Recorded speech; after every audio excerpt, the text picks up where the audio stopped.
নমস্কার বন্ধুরা, আমার পাকশালাতে আপনাদের সবাইকে স্বাগত। আশা করি আপনারা সবাই ভালো আছেন। আজকে আপনাদের আমি তৈরি করে দেখাবো লখনৌ টমেটো চিকেন। এটা আমি চিকেন নিয়েছি 1.5 কেজি মতো। এটা পরিষ্কার করে ধুয়ে টুয়ে আমি জল ঝরিয়ে নিয়েছি। আর এটা একটা শুকনো মশলা তৈরি করবো আমি।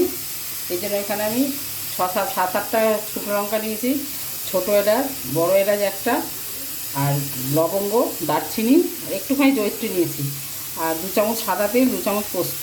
এটাকে আমি শুকনো খোলায় ভেজে নেব। কড়া গরম করে দিয়েছি।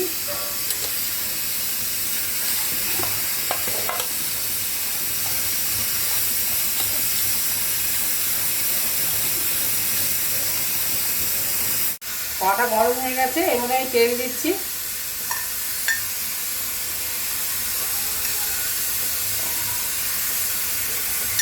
এর মধ্যে এবার আমি 2 চামচ ঘি দেবো।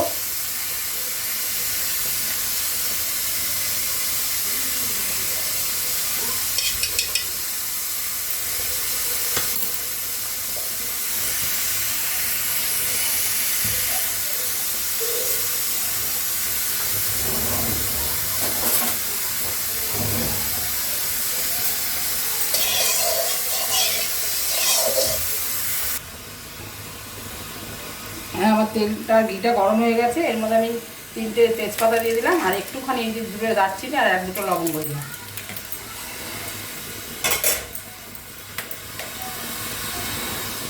আগে একটুখানি হলুদ দিয়ে দিচ্ছি, তাহলে পেঁয়াজ বাটাটা চচ্চড় করবে একদম।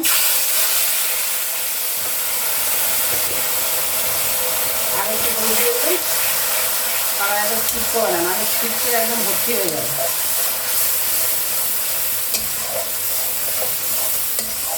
পেঁয়াজটা ভালো করে ভাজবো।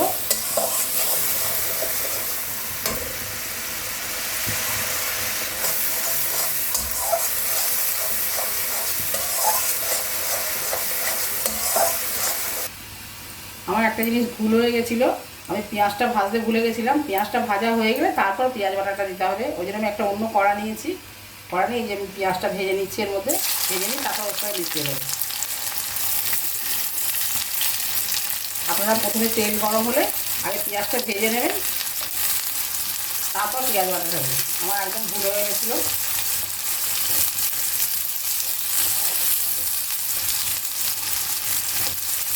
পেঁয়াজটা খুব ভালো করে ভেজে নেবো, তারপর ওর সঙ্গে মিশিয়ে দেবো। পেঁয়াজটা খুব ভালো করে ভাজবো। হ্যাঁ, আমার পেঁয়াজটা একদমই ভাজা হয়ে গেছে। আমি এর সঙ্গে মিশিয়ে দিচ্ছি।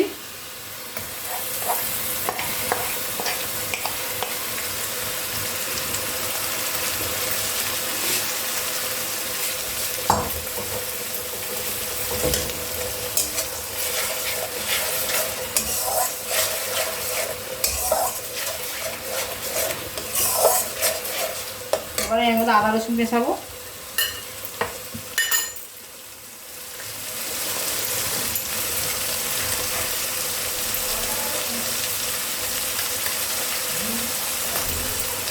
দুই চামচ মতো রসুন দিলাম। রসুনটাকে একটু ভালো করে নাড়ছি।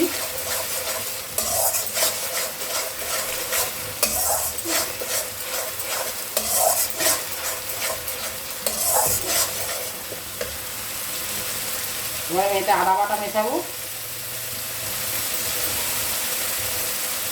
আদা বাটা 1.5 চামচ দিলাম।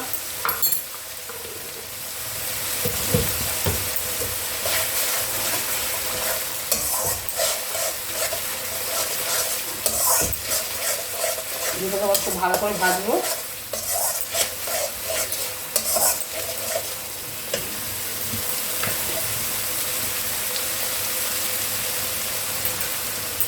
হলুদ গুঁড়ো অল্প দিলাম।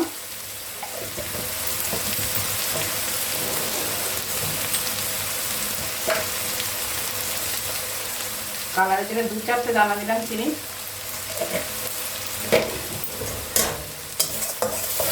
আপনারা চাইলে নাও দিতে পারেন, দিলে ভালো হয়, কালারটা খুব সুন্দর হবে।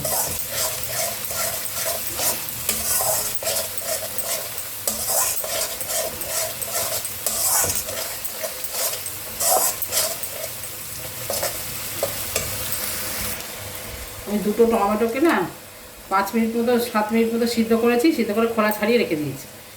এটাকে এবার পেস্ট করে নেবো আমি। আমার এটা ভাজা হয়ে গেছে, এবারে এর মধ্যে মাংসগুলো ছেড়ে দেবো।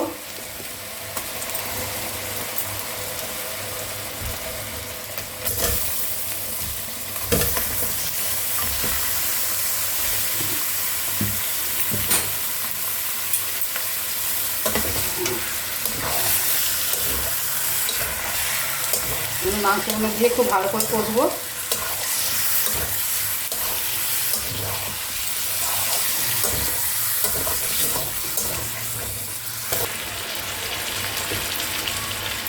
এটা কষা হয়ে গেছে, তা এবার আমি এতে পরিমাণ মতো নুন দেবো।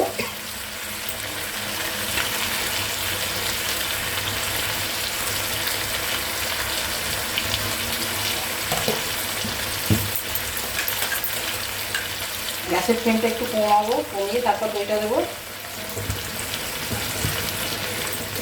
আর দইটা কেটে যাবে। দইটাকে ভালো করে ফেটিয়ে রেখেছিলাম আমি, অল্প একটু নুন দিয়ে দইটা ফেটিয়ে রেখেছিলাম।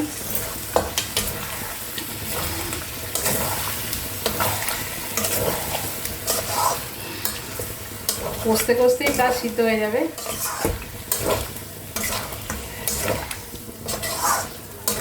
এবার আমি গ্যাসের ফ্লেমটা বাড়িয়ে দেবো, দই থেকে জল বেরোবে।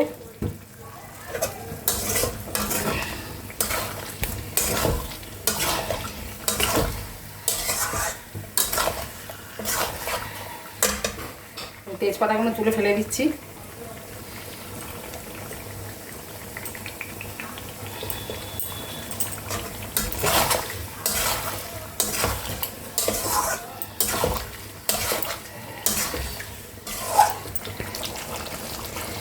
এবারে এর মধ্যে দুধের সর দিয়ে দিচ্ছি। আপনারা চাইলে ক্রিমও দিতে পারেন, কিন্তু ক্রিমের থেকে দুধের সরটা খুব শক্ত হয়ে গেছিলো, ডিপ ফ্রিজে ছিল তো, ওই জন্য আমি একটু দুধ দিয়ে এটাকে ব্লেন্ড করেছি। এবার এর মধ্যে আমি ওই যে টমেটোটা আমি সিদ্ধ করে রেখেছিলাম ওইটাও দিয়ে দেবো, পেস্ট করে রেখেছি।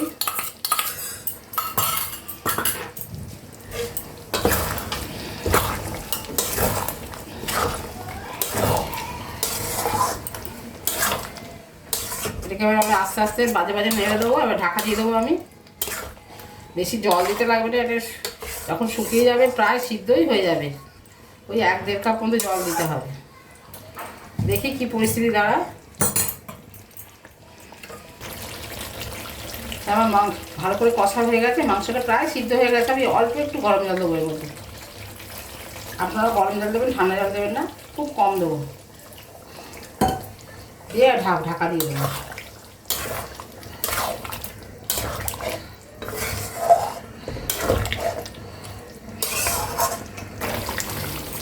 হ্যাঁ, আমার মাংসটা একদমই সিদ্ধ হয়ে গেছে। এবার আমি সবশেষে যে মশলাটা ভেজে রেখেছিলাম গুঁড়ো করে, ওইটা আমি এবার দিয়ে দেবো।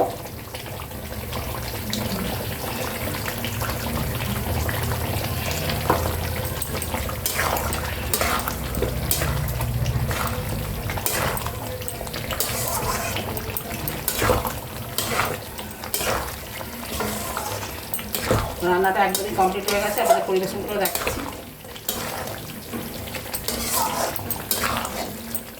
গ্যাসের ফ্লেমটা অফ করে দিচ্ছি। হ্যাঁ বন্ধুরা, আমার লখনৌ টমেটো চিকেন একদম রেডি হয়ে গেছে, আপনাদের পরিবেশন করে দেখাচ্ছি। আশা করি আপনাদের ভালো লাগবে। ভালো লাগলে লাইক দেবেন আর কমেন্টসের মাধ্যমে জানাবেন আপনাদের কেমন লাগলো। যদি ফেসবুক থেকে দেখেন তাহলে ফলো করবেন, যদি ইউটিউব থেকে দেখেন তাহলে সাবস্ক্রাইব করবেন আমার চ্যানেলটি। রান্নাটা সবার মাধ্যমে শেয়ার করবেন। আপনারা সবাই ভালো থাকবেন, সুস্থ থাকবেন। ফিরে আসবো অন্য কোনো রেসিপি নিয়ে। ধন্যবাদ।